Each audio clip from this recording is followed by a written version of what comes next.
Hey guys, Matt coming at you from the Real Drunks. Hey, if you're into movies, booze, craft beers, and just shooting the shit with your friends, join myself, Jake, and Alyssa on the Real Drunks on the Deluxe Edition network and anywhere you get your podcast from. That's the Real Drunks, R-E-E-L, the Real Drunks. Check us out.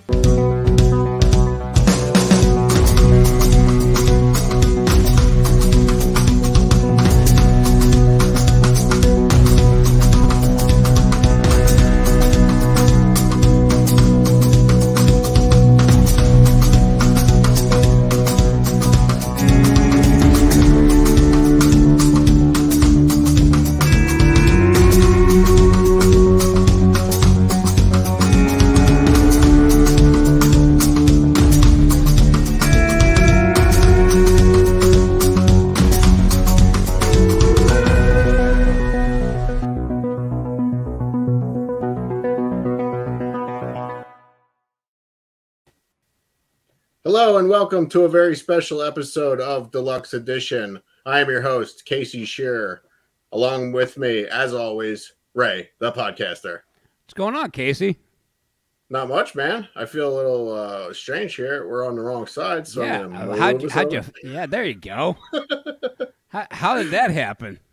I don't know. My internet's a little shady here today. It is storming in Tallahassee today, so hopefully everything goes smoothly here on this very special episode of Deluxe Edition.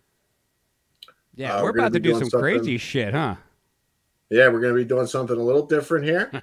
I will be showing you one of my professional wrestling matches from the year 2000 or 2001 from the Hamburg Fieldhouse in Pennsylvania with Mike Quackenbush. Do you know what the Hamburg Fieldhouse is famous for, Ray? Let's see. The Hamburg, I would assume that it has something to do with hamburgers. So I would say that was where the Hamburglar first stole his first hamburger. No. Damn it. They do have, however, a hamburger festival in Hamburg every year.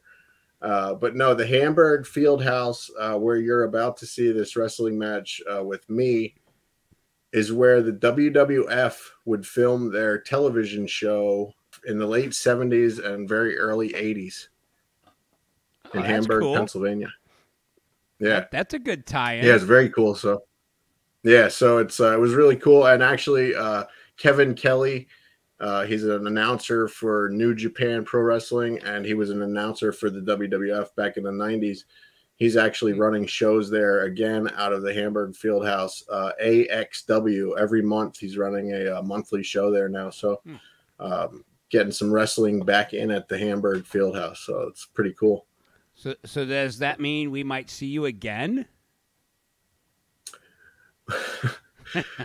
A few of my friends are trying to get me to wrestle one more time. A friend of mine, Sam Cavallari, who did the Buff Bagwell interview with me. Yeah. He is a manager for a local promotion in Reading, and he goes by the ring name Sam Slade. And he's trying to bring me in as like his bodyguard, and he wants me to wrestle one more match. Nice. It would be in May. I don't know if I could get ring ready by May, so we'll see. Huh.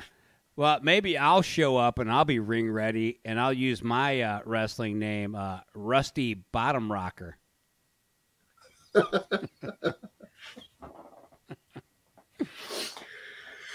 That's almost like my backyard wrestling name. Before I actually trained to be a professional wrestler, me and my buddies used to do backyard wrestling up at my dad's house.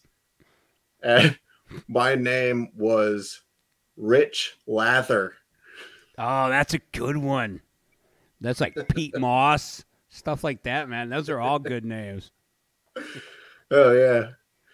All right, let me run down through the house cleaning here, and then we will take a look at this quick match.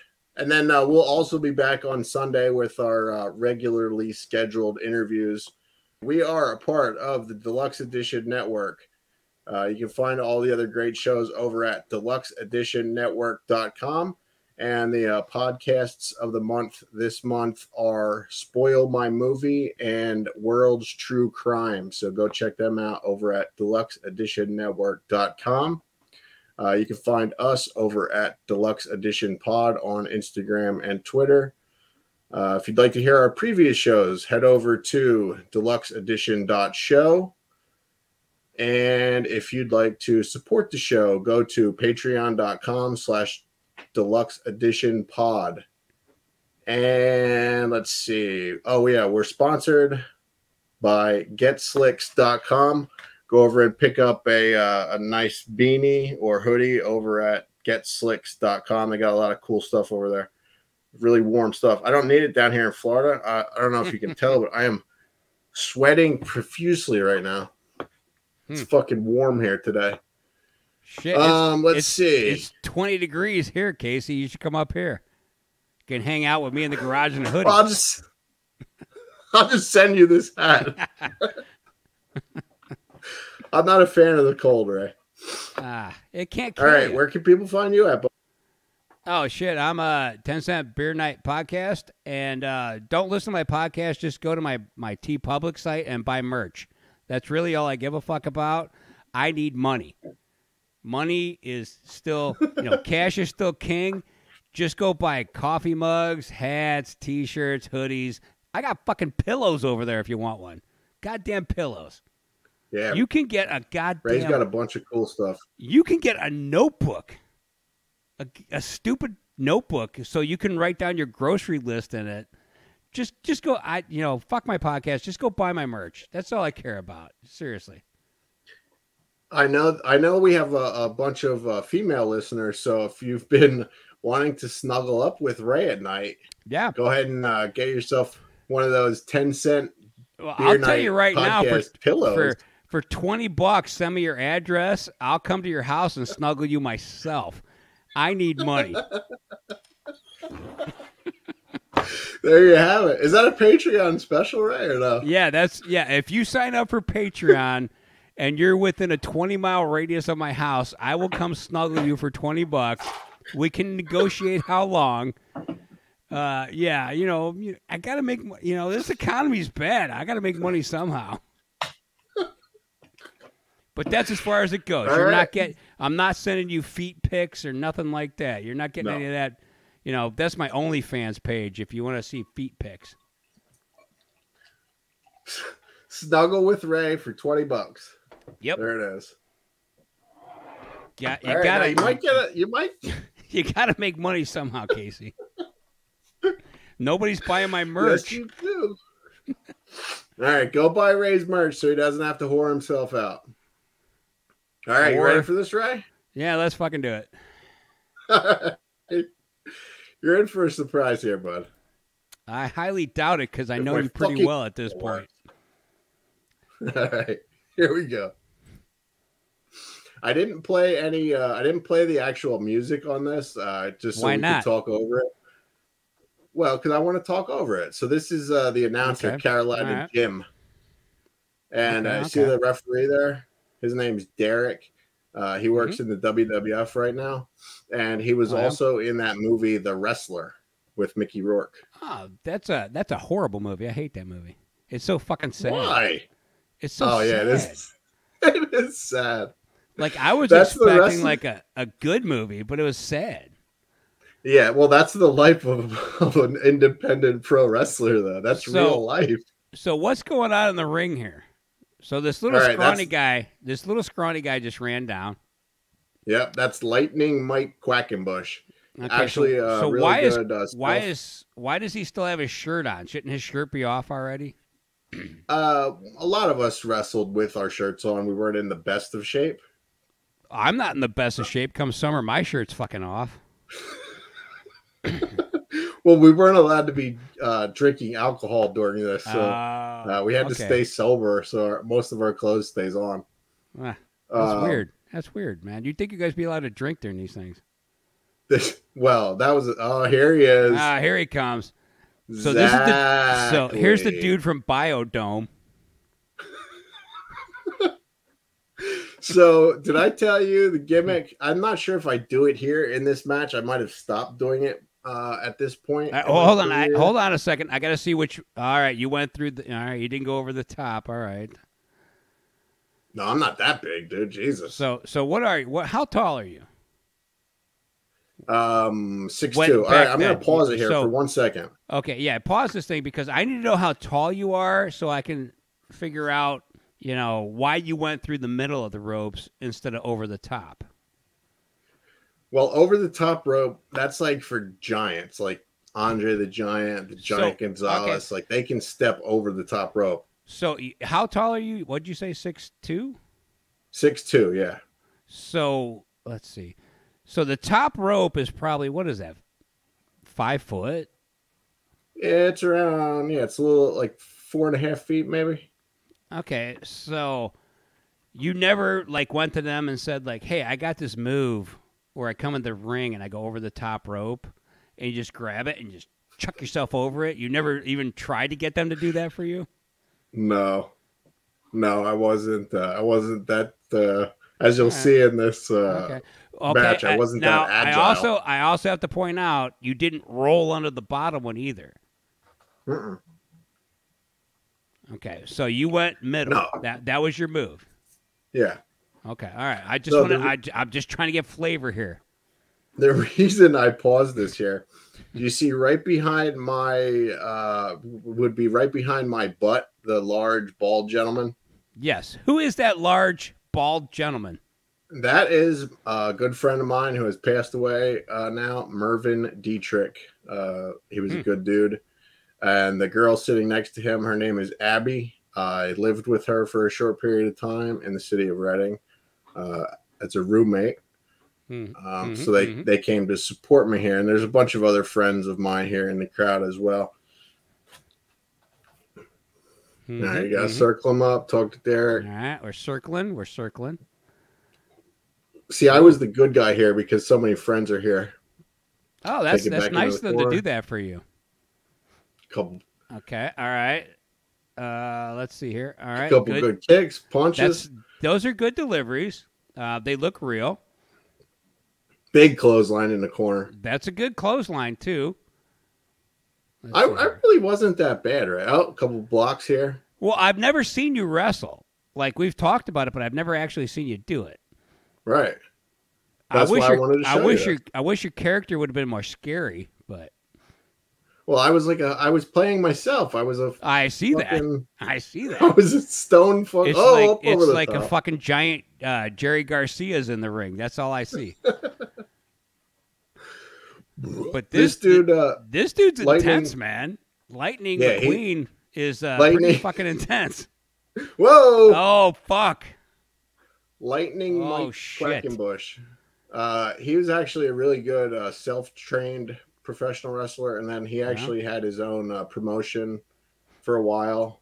It was called Chikara, something like that. That was a pretty good fucking dive off the turnbuckle there. Yeah, not bad. Yeah, he was really good. I was actually this was a pretty big match for me because he was a really good wrestler at the time, and he he made his rounds around the independents. He might actually still be wrestling to this day. I'm not sure. There's things that you can remember, and I remember this from 20 years ago. Him just stretching the shit out of me. Is this a camel clutch he's got you in? No, it's a version of that, but it's real fucking close though, man. That's probably one of the reasons I can't feel my fucking shoulder today. Literally, he was probably calling you a jabroni while he did that.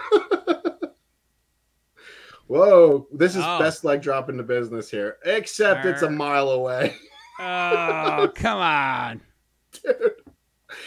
Dude. I just want to see. I'm going to back this up. Can we back that up for a second? Look at the height there, and then the height's great. I'm literally 6 inches behind his fucking head.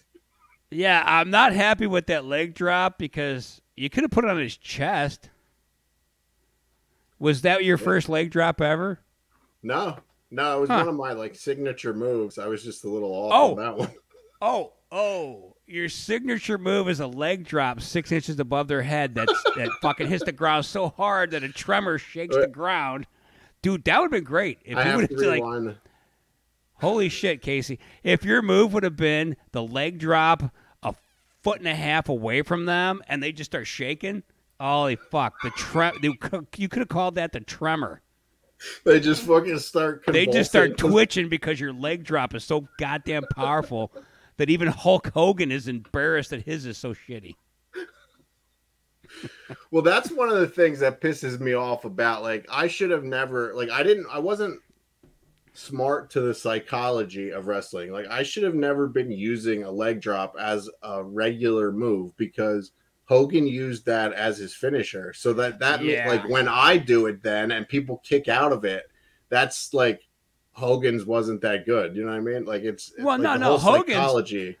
No, but Hogan's leg is like 36 inches around.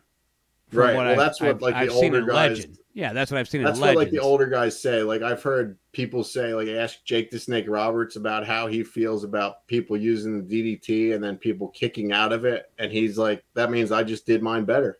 Right. I understand that. So I get that. So the leg drop's okay, but is the leg drop your finishing move? No. Oh, thank you. I'm not gonna. I don't think you'll see my finishing move in this one. But I want you to take notice when I have him in this chin lock here, and this was always called a rest maneuver. Is this where Is this where you're whispering to each other what comes next? Yep. Like I'm gonna snuggle you, and I'm gonna take you gently to the mat, and I'm gonna pretend like I'm gonna pin you very softly, but I want you to kick out, but don't hurt me. Is that what you kind of were talking about? Okay. Exactly. All right. Did you ever hear the?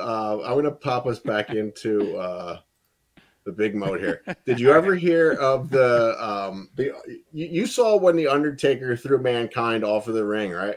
Oh, fuck, the Hell in a Cell? Yeah, that's the Hell in a Cell thing. Yeah, that's fucking crazy. Did you ever hear this story about Mick Foley talking about that then after it? Isn't that when he got hurt? Oh, he got hurt real bad. Yeah. He tells a real funny story about how he goes, yeah, the Undertaker came over to me and, he has that big long hair. And that's why a lot of wrestlers have long hair so they can talk to you, so they can talk. Right. Yeah, say, you pull it in front of your face. It's easier than carrying around a Denny's menu. So you have to hold the menu up. Yeah. So he goes, the Undertaker comes walking over to me after he after he drops me down, and he looks over to me and he goes, "Hey, are you all right, guy?" And he starts laughing. He goes, "I'm just kidding. The Undertaker doesn't sound like that." That's kind of like if you watch any of the Dudley Boys shit from when they were in ECW. Yeah. Like when they come out of balconies and shit and they hit people, you immediately see them do that whisper thing. Like, hey, are you dead? Did I kill you? And another secret that I'll tell you, if you ever see like guys after a big move like that, they'll grab each other's hands and they'll squeeze it. And the squeeze could mean a lot of the squeeze can mean a lot of different things. Like if there's no squeeze, that means something's wrong. Like if they squeeze it, that means they're okay. It can mean a lot of different things. Wow. But so here, I want to get back into this. All right, let's get back into this match because I want to know who wins. Well, when you see, so I'm going to put him in a rest hold here, and then when I push play, you're going to see me picking something off of my knee, and they were safety pins, Ray, that I had holding my pants together. Are you gonna cut your forehead Ric Flair style with it? No, I just threw him out of the ring there.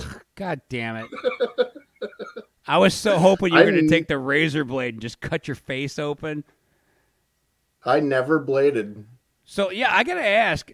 Can you pause it for a second? Because I got a question. And I don't want to miss this excellent match. So, cutting. Once you clear the 80s, what is the view on the cutting when we get to the 90s and beyond? Are we still doing that because of the time frame of what's going on? Like, the Attitude Era. I mean, that was all in the 90s, but right? but that's WWE at that point. They do whatever the fuck they want, you know. I'm saying in general, like, is it frowned upon in wrestling to literally take the razor blade at that point and just cut your face open and be like, blood, enjoy my blood, my friends? No one asks a question. Dude, last night on AEW Dynamite, John Moxley, he used to go by the name Dean Ambrose. It was a bad camera angle, obviously, because I shouldn't have seen this, but he was in the corner and he just went. Oh, you saw it? Yeah, like, come on, dude. Did they ever ask you to cut yourself? No. No? Did you ever offer it up? No. Like, I'll fucking do this to be, you know, I'll do whatever the hell, I'll cut myself. I'll break a motherfucker's arm. You tell me what I got to do. I would have done it, honestly, but I was just never. But you never brought it up? You never brought it up? No, like, I was never in those types of matches. Like, I wasn't in a match where. So when you make your comeback, I think that's what you need to do. I think you need to say, like, I'll cut, tell them I'll go forehead all the way fucking around and back up to my ear. If that's what it takes. I'm not going that far. Yes, you will. Dude, don't lie. I'll just eat Advil all day or aspirin all day and have like 6 beers before I go out. All I need to do is go like this, doop, and I'll fucking be pouring. Oh, alcohol, dude. Yeah, I tapped my fucking finger with a razor blade at work the other day, and I was shooting blood everywhere. Like, literally, the cut was like 1/8 of an inch, and it's just shooting blood everywhere. I'm like, God damn it. Fucking alcohol. Yeah. You can't drink 8 beers for lunch. It just fucks everything up. All right, back to the match. Right. Here we go. Here we go. All right, whips him off. Big clothesline. Okay. Oh, took his head off. That's a good sell right there. He did a good job with that one. Yeah, he's good. He's good at doing the big fucking kick up. I like that. Oh, no. Hold up. Schoolboy. Oh, no. Ooh, I remember that, too. He kicked me right in the fucking face. I'd have kicked you in the fucking face, too. For that clothesline. Hip toss. That's a good hip toss. That's a good hip toss. I wouldn't have went for the pin there, though. I would have dropped the elbow on his fucking face to pay him back for kicking I know. I like looking back on a lot of this stuff. They never taught me like psychology. They just taught me like how to do stuff. You know what I mean? And like this was never something I would ever do. And that's why it looked like garbage. Because I don't fucking go to the top rope. And then he was like, go to the top rope and I'll give you a super kick when you come down. All right. I just said okay and not done it. Sorry, I forgot. Yeah, I'd have been like, oh, I thought you said come over and just ground and pound you. But I get it. You know, this is somebody you respect, so you guys are trying to work together. I get it. I remember this too. This was. It's really not like you're the funny. Iron Sheik. Who was Iron Sheik driving around with that day? Oh, Hacksaw Jim Duggan. Yeah, that's who it was. It's not like you guys were in the car. Ooh, that's a good jump right there. Dude. How'd you survive hard he that? landed on me. How'd you Look survive how hard that he one? landed on me. Yeah, I'm saying. Huh. Barely. I'm surprised you were even able to kick out because he fucking landed on you like that. There you can really see him talking to me when he goes down. Yeah, that's when he goes, are you okay, bro? Yeah. You all right? Sorry about that. He's like, no, I know what he said. He's like, fuck you, Casey. I'm going to do it again in this match. And you're going to that's my finisher. Oh. How did he kick out of this? This is a good one. That was my fucking finish. And he so what do you call the finisher there? What do you call it? It was called the overdose. Here it is. Big swing and a miss. Overdose. Oh, that's a great fucking name for a finisher. Hell yeah, God dude. damn, man. I cannot believe that nobody's stole that yet. Well, they will after this. After it's on the internet. Dude. This is a never before seen match, dude. Fuck, if I had oh my God, if I had a finishing move, it would be called the overdose. That's perfection. Especially since I'm in Ohio and like overdoses are rampant here. And it's the number one thing. Yeah, they're like Oh. dying by the thousands here. Palm strike. Oh, look at this. What the hell happened there? Dude, What is that move? he fucking gave me a palm strike and then fucking folded me up like a goddamn accordion. Watch this. Roll through. Yeah. Palm strike. Oof.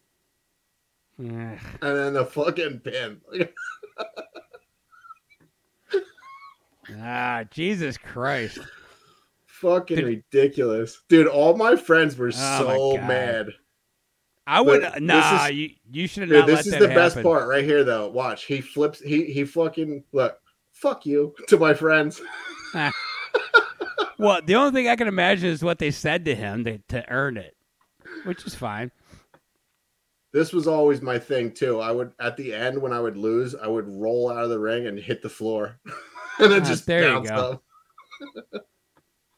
Yeah, Stagger I gotta off like a say, fucking I loser. gotta say, the reason you lost this match is because you did not let your hair grow out. Like, I think that's why they fucked you.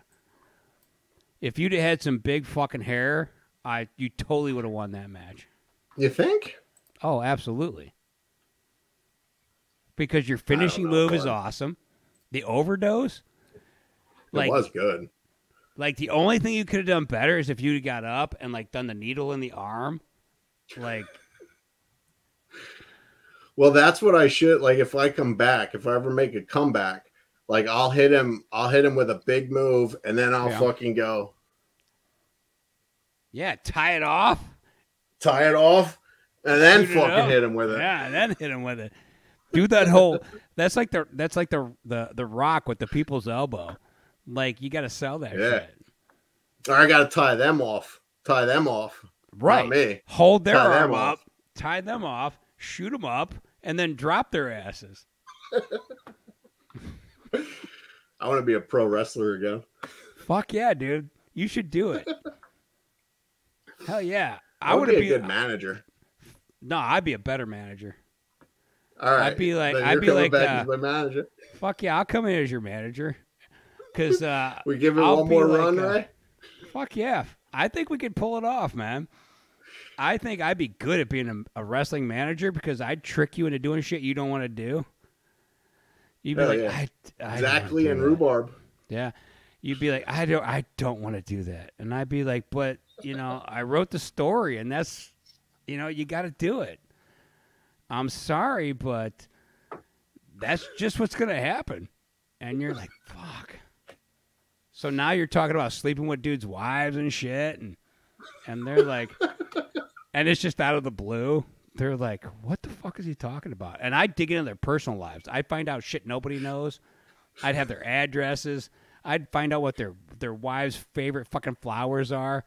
And I'd be like, Casey, tell him you bought her fucking magnolias last week. And he'd be like, I don't want to say that.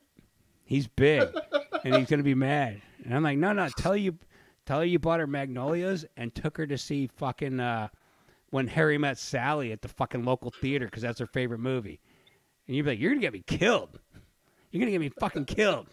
And I'm like, hey, you're not gonna get killed. It's wrestling. So you're talking about like bringing in true storylines to the wrestling. Like, Oh fuck that's yeah, exactly what they're doing in AEW right now. I'm sure you remember Badass Billy Gunn. man. Yeah. His kids are now wrestling, and he's actually so Billy Gunn is actually a manager for another tag team, not his kids. Yeah. His kids are like they're always like feuding with the tag team that Billy is with. So last night, and we're thinking that Billy's going to make a heel turn, that he's going to be a bad guy again. His kids last night during their promo, he was walking out, right? He was like, I've had enough of this. And he threw his hands down. He's walking to the back, right? And the kid gets on the microphone and he goes, that's right, Dad. Turn your back on us. Walk away like you did all those years before when you weren't around for us. And he goes, maybe there's a pill bottle somewhere back there that you can hide your head in like you did all those years ago. Like, that's fucking real shit, dude. Oh yeah, man. That's good stuff. So Hell yeah. So we got to develop your new character. because you're not that guy no more. So we got to come up with a new character for you. I still have to be Zaackk Lee, though. We Can't change the name. We could. We could change the name. There's a lot of names out there. Rich Lather. Rich Lather. I'm kind of thinking like something with like Judge Dredd, because the overdose move, like you are the law. I'm kind of feeling that, like you come out and you just like you do the Arnold or the Sylvester line. I am law. And then you just fuck people up. I am law. And you just fuck somebody up. Well, our podcast on the Deluxe Edition network, Take on the World, with with Mike Zellner, or I'm not sure if I'm supposed to say his last name, with Mike D. It's Mike. Uh-oh, Florida weather's fucking with us again. He actually did it quite a bit longer than I did. His name was Marshall Law, and he wrestled in a tag team with his partner, the Love Bug. They were Beauty and the Beast. So we have a takeover of them coming up soon. Yeah, a couple weeks, yeah. And rather than actually send you the information, he sends me the information. And I'm like, I don't run this fucking thing. So now I got to fucking send it to you and be like, but I already okayed it. And I'm like, God damn it. So we're doing some kind of wrestling thing coming up? Yep. That'll be actually probably next month by the time everyone sees this and all that. But yeah, next month we'll be doing another takeover episode with Take on the World, and we'll be taking on the world of professional wrestling. Actually, I think we're doing our top 5 favorite professional wrestling matches of all time. So yeah, that shouldn't be any problem at all. Only picking 5. Yeah. I already have my 5. Oh, fuck. I was like, this is going to be really hard. And you're like, no, I got my 5. And I'm sure Mike... I already do it. Like, you sent me... Jesus Christ, I'm sure like everybody else is all prepped, and I'm like, oh, fuck. You sent me that text, and I was like, well, I got 3 of them. I just need another 2. I'm like, motherfucker, wrestling? God damn it. These sons of bitches. But, it's all right, because wrestling, we get a lot of views off the wrestling videos that you post. Yeah. And that's cool. And it's like, maybe I'll just start a wrestling fucking podcast because, I don't do anything with mine. So maybe I'll do a wrestling podcast instead and call it 10-cent wrestler night or something. Actually, me and Maddie Marlowe from the Real Drunks were talking about starting a wrestling podcast, an AEW Rampage recap show, because they do a Friday night Rampage, and not a lot of podcasts are covering that show. They cover Wednesday Night Dynamite instead. So something to look forward to, look for in the future from me and Matt Marlowe from the Real Drunks. When the fuck did you fall in love with wrestling? I honestly don't remember the exact time when I fell in love with wrestling. I remember my dad used to have card games all the time when I was a kid, and his one buddy Rusty was really into wrestling, and I remember taking a notepad. Do you still have it? Is that what you're looking for? No, I have a notepad like the one that we used to write in, but we would name. I would just tell me all the names of the wrestlers that you can remember. And there were he was naming people back then that I had never heard of. You know what I mean? I don't know, Dory Funk Jr. or, Sam Shepard, or just fucking weird, names that I'd never heard of before. And it was just very intriguing to me. And I remember watching it when Hacksaw and the Iron Sheik and all those guys were on in the 80s. I remember it when I was a kid, but I was really into it in the during the Attitude Era in high school. I remember having fucking t-shirts and all that shit. I was really into it in high school.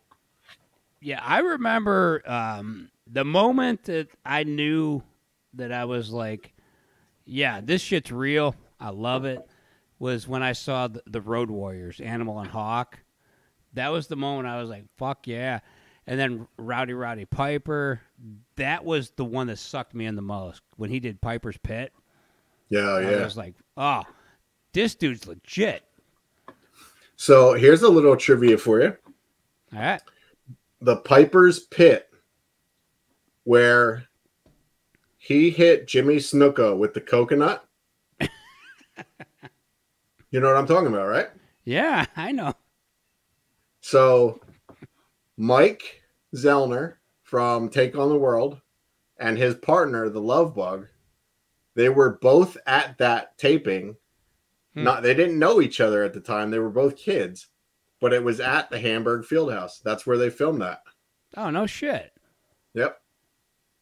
Those are, like, you go back to that time, like, they were just, like, doing shit and, like, this might work, this might not work. And the cool thing about that era was everything was like, this might work or it might be the worst shit anyone's ever seen. We're banking on you and your personality, like the Iron Sheik, Rowdy Piper, Hulk Hogan. They're like, holy fuck, god damn it! If you guys fuck this up, we're screwed. Like, by the time they got to the Attitude Era, they were prepping these guys ahead of time, giving them training, teaching them how to act. By the time The Rock comes around, it's like basically acting. But in those early days, like, you go back and you look at, like, Dusty Rhodes, the American Dream. Like, I love that motherfucker. But he doesn't know what the fuck he's doing. He's like, he's just saying shit. He's like, I wish I was Roddy Piper or Hulk Hogan because I'm just going to say shit, but I have the best nickname. I'm the American Dream. Fuck you guys. Some of his promos were some of the, like, I still fucking go back and watch them. They're so fucking good, man. The fucking. Well, the best part is. Tonight we're going to get funky like a monkey. Yeah, the best part, though, is like, you can tell he's just making it up as he's going along. He's like, fuck, I hope this is good. Whereas, like. Hell yeah. Like Piper and those guys, you could tell they kind of had an idea what they were doing. But Dusty Rhodes was like, oh, fuck, I got to do a promo. All right, I'm going to do some shit. And I hope this is good. The best one is it's him and Magnum TA in giant fur coats. And they're women's fur coats. They're not even men's fur coats. Oh, yeah. And they just walk into the scene and Tony Schiavone's standing there. And Dusty goes, I don't think that this needs any sort of explanation. So fucking good, man. All right, bud. Do you agree, though, that the 80s and the Attitude Era are the two greatest eras of wrestling? Absolutely. Absolutely. Right. So now I will allow you to end this episode now, since we both agree on that thing right there. All right. Well, I hope everyone enjoyed that, and we'll see you on Sunday, right? With Bobby Ray Schaefer. Hell yeah. See ya. Later.